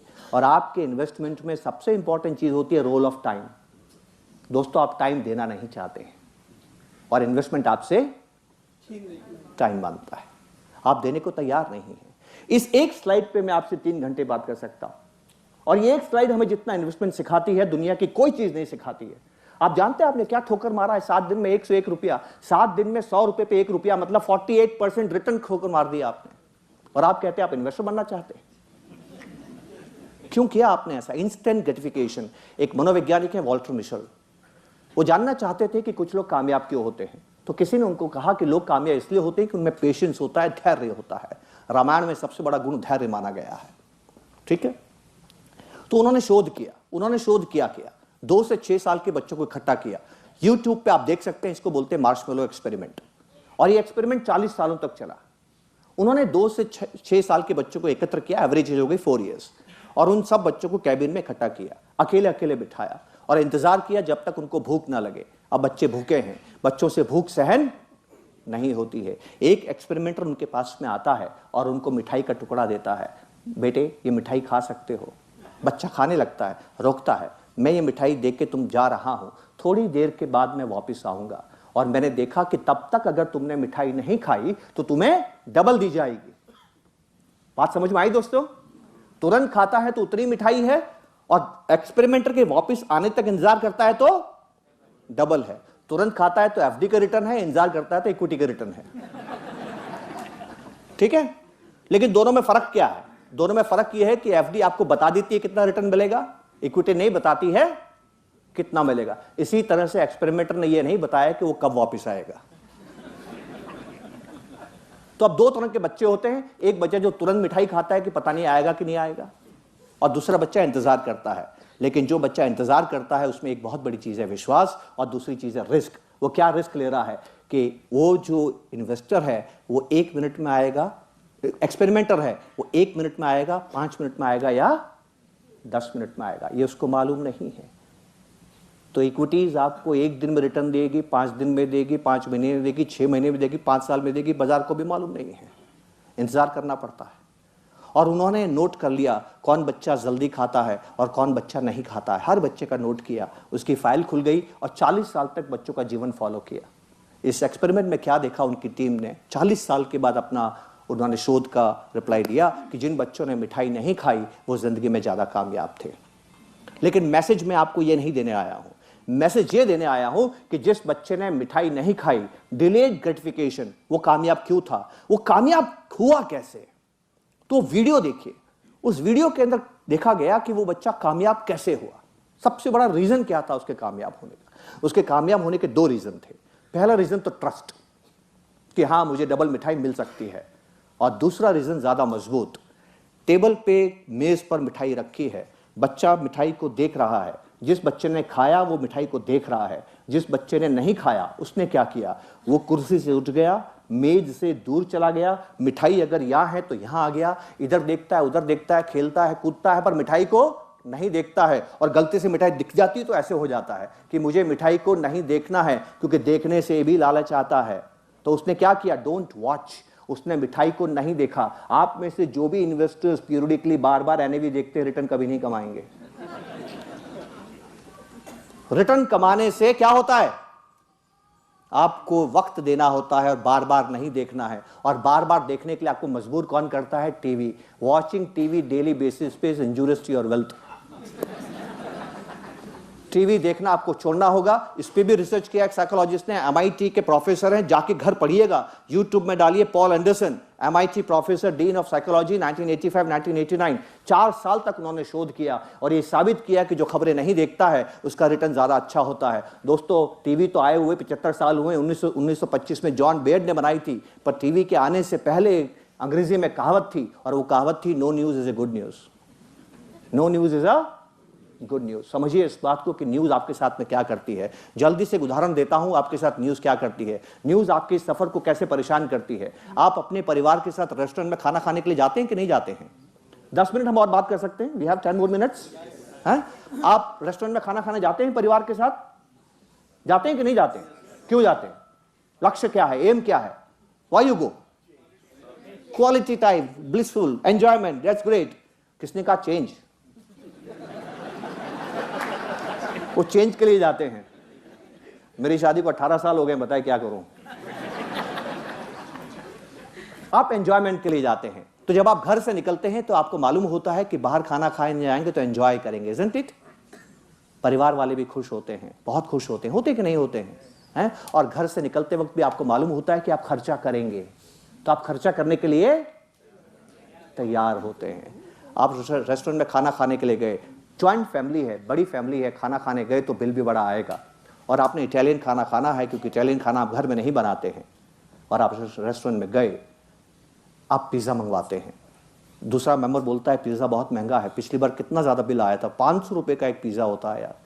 दूसरा बोलता है नहीं खाना तो पिज़्ज़ा ही है। तीसरा कहता है मेन्यू कार्ड तो देखो यार, नोटबंदी है, लोग कम आ रहे हैं रेस्टोरेंट में, शायद कुछ डिस्काउंट हो। मेन्यू कार्ड आता है और मेन्यू कार्ड में आपको एक खबर मिल रही है। खबर क्या है कि पिज़्ज़ा की कीमत वो नहीं है जो पिछली बार थी। ये आपको न्यूज़ दे रहा हूं मैं। और क्या न्यूज़ है? न्यूज़ ये है कि आज की जो नई कीमत है पिज़्ज़ा की, वो है 50 रुपये पर बाइट। पिछली बार कीमत क्या थी? 100 रुपये, 500 रुपया पर पिज़्ज़ा। आज कीमत क्या है? 50 रुपये पर बाइट। कल्पना करें कि आप रेस्टोरेंट में बैठे हैं परिवार के साथ, बड़ा परिवार है, आप पिज़्ज़ा कैसे खाएंगे बताइए? 2 बाइट। साहब कह रहे हैं मैं 2 बाइट में खा जाऊंगा पिज़्ज़ा।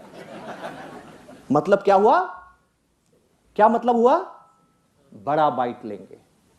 अब ये बात लॉजिकल लगती है कि नहीं? रैशनल लगती है कि नहीं? तार्किक लगती है कि नहीं? बुद्धिमानी लगती है कि नहीं? समझदारी लगती है कि नहीं? इसीलिए हम खबरें सुनते हैं कि शायद खबर से हम कुछ फायदा उठा लें, और उन्होंने खबर का फायदा उठा लिया।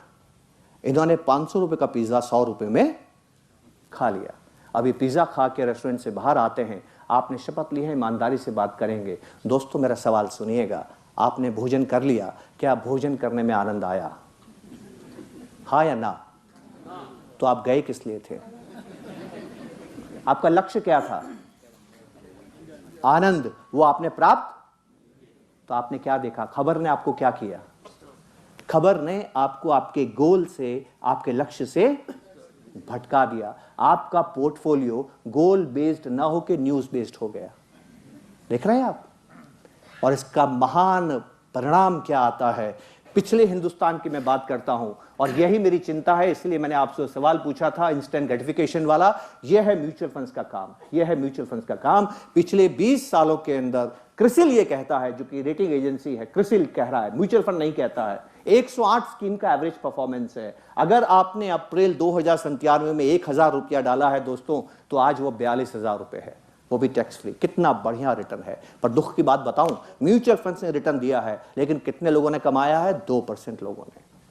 क्यों 2% लोगों ने कमाया है? क्योंकि ज्यादातर लोगों ने अपनी यात्रा पूरी नहीं की। और यात्रा पूरी क्यों नहीं की? खबरें आती गई, गोल बेस्ड पोर्टफोलियो, उनका न्यूज बेस्ड पोर्टफोलियो बनता रहा। ये पिछले 20 साल की कहानी है। मेरे को अगले 20 साल की चिंता और ज्यादा है। क्यों मेरे को बहुत ज्यादा चिंता है अगले 20 साल की? इसका कारण बताता हूं।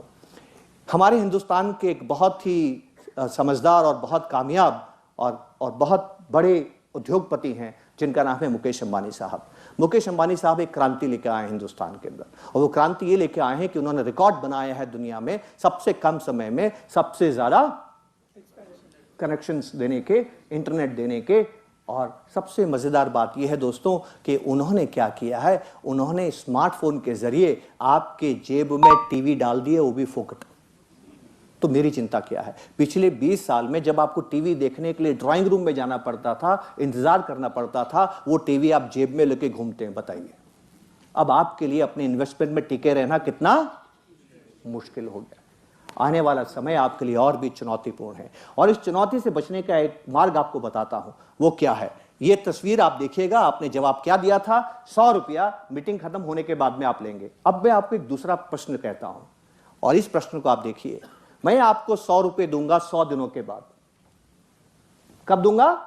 100 रुपए 100 दिनों के बाद। और मैं आपको 101 रुपया दूंगा 107 दिनों के बाद। आप क्या लेंगे?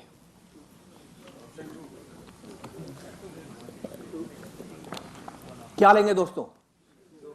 100 के 101? 101। That's great. और यही मेरी चिंता थी दोस्तों।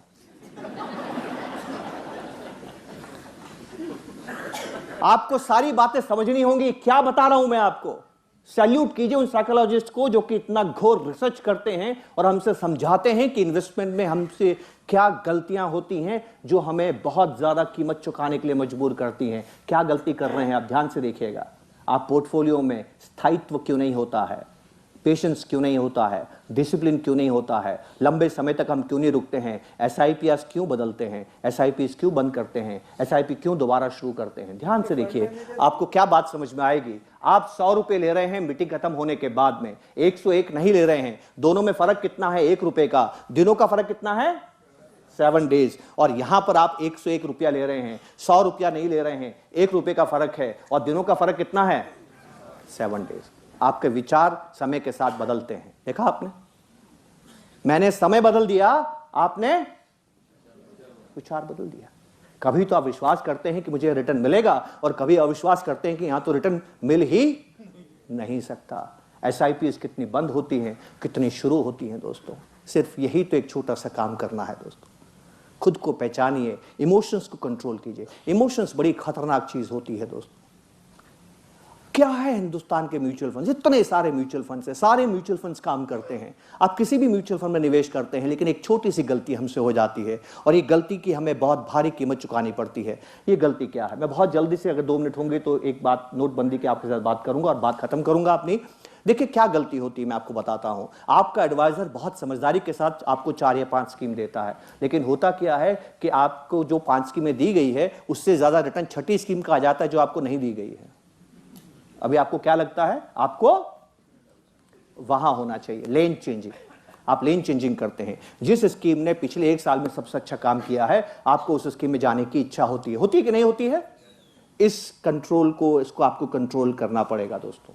बहुत जल्दी, बहुत ज्यादा आपको कंट्रोल करना पड़ेगा, क्योंकि हमारी कमजोरी है। हमारी कमजोरी यह है कि सुख और दुख जो होता है वो सुख और दुख का पैमाना नहीं होता है, सुख और दुख की डिग्री नहीं होती है, सुख और दुख की रिलेटिविटी होती है। मेरा बेटा 10वीं के एग्जाम में जा रहा था, अच्छी पढ़ाई नहीं कर रहा था। माँ बाप हम दोनों बहुत चिंता करते थे, सुनता ही नहीं था हमारी। तो हम भगवान की शरण में चले गए, भगवान को हाथ जोड़ दिया। मेरी वाइफ ने भगवान को रिश्वत दे दी, सभी हिंदुस्तानी देते हैं।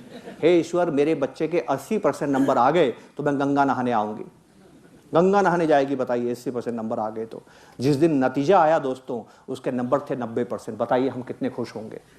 हम दोनों बहुत खुश हो गए। 80% के लिए हमने प्रपोजल भेजा था, आ गए 90%। 2 मिनट तक हमारी खुशी का ठिकाना नहीं रहा और 2 मिनट के बाद जब खुशी काबू में आई तो मेरी बीवी ने उससे पूछा, बेटा आदित्य के नंबर कितने आए हैं? उसने बोला आदित्य के 94% नंबर आए हैं।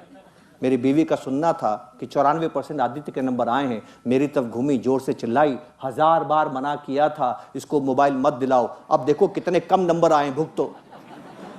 अभी वो 90% क्या हो गए? कम हो गए। दोस्तों हमारी तकलीफ क्या है? हम ज्यादा नहीं कमाना चाहते हैं, हम जिसको जानते हैं उससे ज्यादा कमाना चाहते हैं, है कि नहीं? आपका एडवाइजर कभी भी आपको वैसी स्कीम नहीं दे सकता जो हमेशा सबसे ज्यादा रिटर्न देती है दोस्तों। और इन्वेस्टमेंट के अंदर ज्ञान नहीं, आदतें काम करती हैं। हमें ज्ञान से काम करना है, हमें आदत से काम नहीं करना है। अपनी बात आखिर में खत्म करूंगा, उसके पहले 2 तस्वीरें मैं आपको और दिखाना चाहता हूं, और ये तस्वीर है डीमोनेटाइजेशन। मैं डीमोनेटाइजेशन की बात क्यों करना चाहता हूं? क्योंकि डीमोनेटाइजेशन हिंदुस्तान को हमेशा के लिए बदल देगा दोस्तों। और 3 साल में हिंदुस्तान इतना बदल जाएगा कि आपको आज बात समझ में नहीं आ रही है। It is like growing grass. आप घर के लॉन में घास लगाते हैं, वो कभी भी बढ़ती हुई नहीं दिखती है। रात को सो जाइए, सुबह उठिए, वो बढ़ी हुई दिखती है। डीमोनेटाइजेशन भी ऐसा ही काम करेगी हिंदुस्तान के साथ। डीमोनेटाइजेशन 3 चीजें हिंदुस्तान में करने वाली है। पहली चीज हिंदुस्तान के अंदर डीमोनेटाइजेशन ये करेगी कि आपकी ब्याज दरों को कम कर देगी। इसने पहले से ही ब्याज दरें कम कर दी। 1% कम हो चुका है कि नहीं हो चुका है? 1% ब्याज दरें कम हो गई है और आने वाले समय में ब्याज दरें और भी कम हो जाएगी। आप देख सकते हैं दुनिया में ब्याज दरें कैसी है। हम दुनिया से अलग नहीं रह सकते। आज से 15 साल पहले इंदिरा विकास पत्र था जो 15% ब्याज देता था। आज किसान विकास पत्र है जो 7.5% देता है। सोचिए कि अगले 10 साल और अगले 15 साल में ब्याज दरें कहां हो जाएंगी। आपको चिंता करनी चाहिए कि आपने ज्यादातर पैसा ब्याज में रखा है। यह पहला प्रभाव है। दूसरा प्रभाव देखिए नोटबंदी का क्या होने वाला है। नोटबंदी में बैंकों के पास खूब पैसा गया है। क्यों गया है बैंकों के पास? क्योंकि नोटबंदी में आपको अपना पैसा बैंक में जमा कराना है। बैंक में आप जब पैसा जमा कराते हैं तो क्या होता है, एक मजेदार बात होती है। मैं ये रिमोट बेचने वाला व्यक्ति हूं, 1000 रुपए का रिमोट बेचता हूं, आप 1000 रुपए से रिमोट खरीदते हैं, आपके पास 1000 रुपए है, आपके पास 1000 रुपए नहीं है, ये रिमोट नहीं खरीद सकते। Scene number 1। सीन नंबर 2, दोनों दोस्त हैं, आप इनसे 1000 रुपए उधार लेते हैं, अब रिमोट कौन खरीद सकता है, ये खरीद सकते हैं, क्योंकि इन्होंने अपने 1000 रुपया इनको दे दिया है। मैं थोड़ा तेज चल रहा हूं, माफ कीजिएगा। ये दूसरा सीन है, क्योंकि 1000 रुपए इन्होंने अपने इनको दे दिए। अब तीसरा सीन देखिए, नोटबंदी आ गई। नोटबंदी में क्या हुआ, इन्होंने अपने 1000 रुपए बैंक में जमा करा दिए, अभी इनको रिमोट खरीदना है। क्या ये खरीद सकते हैं, खरीद सकते हैं। कैसे खरीद सकते हैं, ये जब मेरे पास रिमोट खरीदने आएंगे तो बोलेंगे देख भैया नोटबंदी हो गई है, नकद तो नहीं है, चेक लेता तो है मेरे पास, अब मेरी मर्जी है चेक लूं या ना लूं, लेकिन अगर मैं चेक लेने के लिए तैयार हूं तो ये मेरे से रिमोट खरीद सकते हैं। और अपना 1000 रुपये जो आरबीआई का बना हुआ है इन्होंने बैंक में जमा कर। दो तरह के पैसे होते हैं समाज में, एक जो आरबीआई बनाती है जिसको आप नकद कहते हैं, एक जो बैंक बनाता है जिसको आप नॉन कैश कहते हैं। चेक जो इन्होंने मेरे को दिया है, ये कौन सा पैसा है, जो बैंक ने बनाया है। अब इन्होंने अपना आरबीआई वाला 1000 रुपया बैंक में जमा कराया है। बैंक क्या करता है, इनसे पैसे क्यों लेता है, क्योंकि बैंक आपका पैसा दूसरों को उधार देता है। अब ये जिनके पास पैसे नहीं थे, ये बैंक के पास जाते हैं और 1000 रुपए उधार लेते हैं। ध्यान से इस बात को समझिएगा, बैंक आपसे नकद लेता है पर उधार कभी नकद नहीं देता है। किसी ने लिया आज तक बैंक से उधार नकद? बैंक हमेशा जो आपको उधार देता है वो चेक में देता है, और चेक है बैंक का बनाया हुआ पैसा। और बैंक वो चेक तभी बना सकता है जब आरबीआई का पैसा उसके पास जमा हो। अगर ये पैसा सीधा इनको नहीं देते हैं और बैंक को ये पैसा देते हैं तो मजेदार बात सुनिए, ये भी रिमोट खरीद सकते हैं और चेक से ये भी रिमोट खरीद सकते हैं। आपने 17 लाख करोड़ रुपए बैंक को दिए हैं, बैंक ने वापस 10 लाख करोड़ 3 तारीख की आरबीआई के साइट के हिसाब से बता रहा हूं, उसके बाद कोई चेंज आया तो मुझे मालूम नहीं। 7 लाख करोड़ रुपए आपके पास कम हो गए हैं पहले के मुकाबले। ये किसके पास रह गए, बैंक के पास रह गए। और बैंक ये पैसा जिनको उधार देगा वो खर्चा करेंगे जो पहले नहीं कर सकते थे। इसलिए नोटबंदी से हिंदुस्तान में आने वाले समय में खर्चे बढ़ेंगे, खर्चों से हमारी आमदनी बढ़ेगी। ये बहुत बड़ा प्रभाव नोटबंदी का होने वाला है। तीसरा नोटबंदी का प्रभाव देखिए, नोटबंदी के दूसरे दिन 9 तारीख को मैं सुबह थोड़ा जल्दी उठ गया, मुझे प्यास लगी थी, 5 बज रहे थे घड़ी में। मैंने देखा माँ के कमरे से आवाजें आ रही हैं। मेरी माँ 75 वर्ष अवस्था की है। इतनी जल्दी माँ क्यों उठ गई? मैं उनके रूम पे गया तो रोशनी थी, और मैंने देखा माँ इतना जल्दी उठ गई। माँ कहती सोया कौन था? नोटबंदी हो गई थी ना, तो नींद नहीं आई उनको। और वो क्या कर रही है, अपने कमरे में पूरा घर, अपना कमरा ढूंढ रही है कि उन्होंने पैसे कहाँ रखे हैं। 2 घंटे बाद 7 बजे मेरी वाइफ उठी, वो भी इसी काम में लग गई। हमारी ज्वाइंट फैमिली, मैंने आपसे बताया ना, तो भाई की वाइफ है वो भी इसी काम पे लग गई। अभी 3 महिलाएं घर के अंदर नोट ही ढूंढ रही हैं। शाम को उन्होंने 67,000 रुपए मुझे दे दिए। उनको लगा HDFC में नोट बदला के लेके आएगा। 67,000 रुपए मुझे दे दिए। ध्यान से बात समझिएगा, नोटबंदी का एक बहुत बड़ा प्रभाव, जो पैसे कल तक उनके थे सबके हो गए।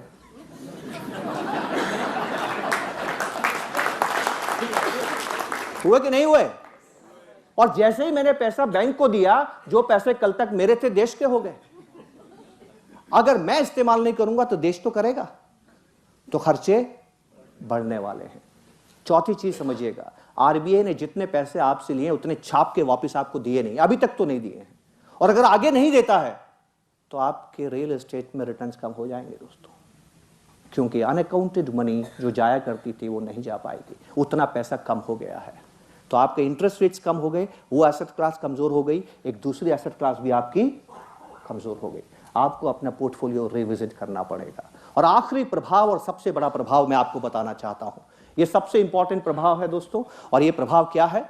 आप में से कितने लोगों ने नोटबंदी के बाद में debit card, credit card, Paytm, SBI बड़ी, भीम, यूपीआई, नेट बैंकिंग इस्तेमाल करना ज्यादा शुरू किया? Please raise hands.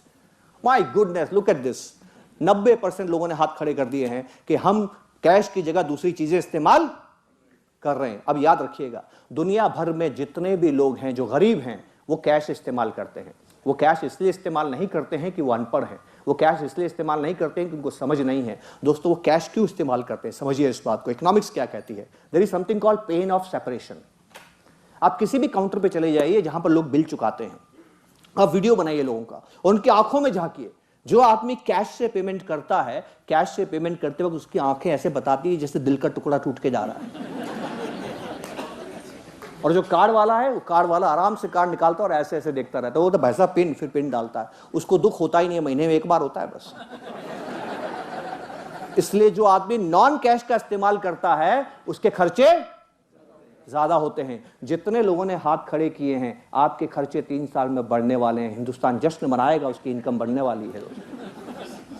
नोटबंदी आपके जीवन को, हिंदुस्तान को हमेशा के लिए बदल कर रख देगा। मॉडर्न जो तरीका है खर्चने का, वो बदल चुका है नोटबंदी के बाद। मेरी वाइफ पहली बार बिग बाजार चली गई, पड़ोस के किराना से सामान लाती थी, आज तक आटा दाल खरीदने गई, 900 रुपए का किराना से लेके आई, 900 रुपए किराना को कैश देती थी।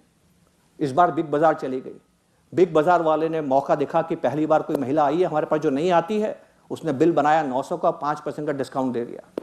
अभी मैडम को पैसा कितना देना पड़ा? 855 रुपए। शी इज वेरी हैप्पी कि किराना के मुकाबले बिग बाजार में आने से मुझे फायदा हो गया। और उसने देखा कि मैडम बहुत खुश है, तो मैडम को धीरे से बोलता है, मैडम हमारी एक योजना है, योजना ये है कि 900 का तो बिल बन गया आपका, 100 रुपए और बढ़ा दो तो 1000 रुपए के बिल पे 200 रुपए का फ्री वाउचर दूंगा मैं आपको।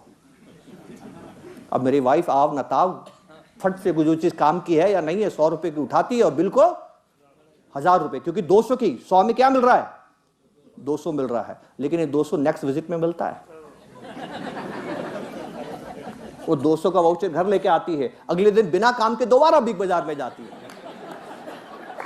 और 200 की जगह 500 का सामान लेके आती है। तो you have saved more, but to save more you have spent more. आप सभी करने वाले हैं आने वाले समय, और ये हिंदुस्तान के अंदर जबरदस्त तरीके से क्रांति लेके आएगी। राइट? 110% का जो डेट बताया था कंज्यूमर डेट आशीष ने, वो ऐसे ही नहीं बनता है, वो इसी तरह से बनता है दोस्तों। और आप में से जितने लोगों ने पेटीएम, एसबीआई, बड़ी भीम को डाउनलोड किया है, और अगर आपके पास सैमसंग फोन है, लिख लीजिए डायरी में, आप में से 80% लोगों के पास 6 महीने में एप्पल होगा। क्यों? क्योंकि वो सारे के सारे ई वैलेट्स आपको रोज मैसेज भेजेंगे, नया फोन आया है, 6000 का कैशबैक है, 2000 की ईएमआई है, उस पर भी ब्याज नहीं है, और आप सैमसंग से एप्पल में ग्रेजुएट हो जाएंगे। ये जो नोटबंदी है, ये जो डीमोनेटाइजेशन है, ये जबरदस्त तरीके से आपकी जिंदगी बदल देगी। तो तकलीफ क्या है दोस्तों? मेरी बात ध्यान से सुनिएगा। मैंने आपसे बताया था आपके पास एक खतरा है। खतरा क्या है? खतरा ये तस्वीर है, सबसे ज्यादा मजदूर हिंदुस्तान दे रहा है। तो खतरा क्या है? नोटबंदी के बाद 3 खतरे आपके पास में हैं, ध्यान से सुनिएगा। पहला खतरा, आपके खर्चे बढ़ने वाले हैं। दूसरा खतरा, आपकी ब्याज से आमदनी कम होने वाली है। तीसरा खतरा, आपकी उम्र बढ़ रही है। बढ़ रही है कि नहीं बढ़ रही है? इस हॉल में 90% लोग 90 साल से ज्यादा जिएंगे। चौथा खतरा, दुनिया में बच्चे नहीं हैं। तो ये खतरा कैसे है? ये खतरा इसलिए है दोस्तों कि दुनिया में बच्चे नहीं हैं, पर आपके पास बच्चे हैं। और आपके बच्चे 2 तरह के होते हैं, एक होता है लायक, एक होता है नालायक। होता है कि नहीं? 2 तरह के बच्चे होते हैं। जो बच्चा है आपका और लायक है, उसको दुनिया ले जाएगी। जितना होशियार आपका बच्चा होगा, उतना आपसे दूर होगा। नालायक छोड़ के जा नहीं सकता। तो जो भी दौलत आप बनाएंगे ना, वो कौन खा जाएगा? तो दौलत बनाने से काम नहीं चलेगा। दौलत बनाने से काम नहीं चलेगा दोस्तों, रिटायरमेंट करना पड़ेगा।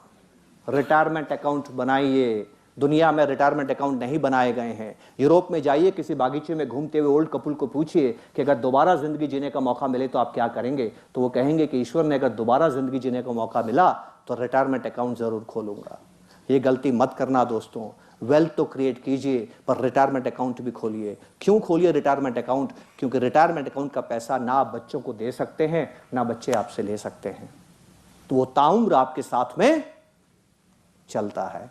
और आखिरी बात, मैं अपनी बात खत्म करूं उसके पहले मैं आपसे कहना चाहता हूं कि इन्वेस्टमेंट के अंदर ज्ञान की महिमा उतनी नहीं है जितनी आदत की महिमा है दोस्तों। सबसे बड़ी चीज आदत होती है।